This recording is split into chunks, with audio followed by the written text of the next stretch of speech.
কক্সবাজারের টেকনাফে গতরাত থেকে অতিরিক্ত বৃষ্টিপাতের কারণে উপজেলার বিভিন্ন এলাকায় হাজার হাজার বাড়িঘর পানিতে তলিয়ে গেছে। ফসলের মাঠ এবং চিংড়ি খামারগুলো প্লাবিত হয়েছে। ১৯ জুন রাত থেকে টেকনাফে ওয়াইকং, নীলা, টেকনাফ পৌরসভা, টেকনাফ সদর, সাবরাং ও বাহাটসরা ইউনিয়নের ৫০টি গ্রামের প্রায় ২৫,০০০ মানুষ পানিবন্দী হয়ে পড়েছে।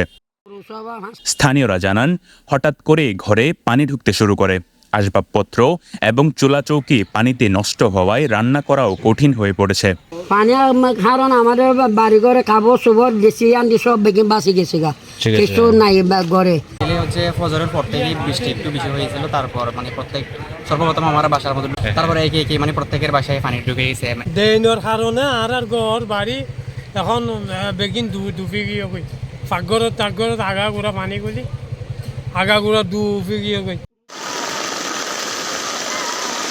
আবহাওয়া অধিদপ্তরের পরিসংখ্যান অনুযায়ী সকাল ৬টা থেকে দুপুর ১২টা পর্যন্ত এই এলাকায় ৫৬ মিলিমিটার বৃষ্টিপাত রেকর্ড করা হয়েছে।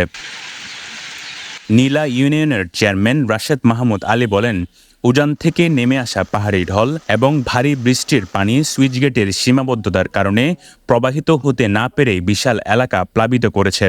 ইউএনও মোহাম্মদ আদনান চৌধুরী জানান, পাহাড় ধসের আশঙ্কায় ঝুঁকিপূর্ণ এলাকার বাসিন্দাদের সরে যেতে মাইকিং করা হয়েছে। আশ্রয় কেন্দ্রও প্রস্তুত রাখা হয়েছে।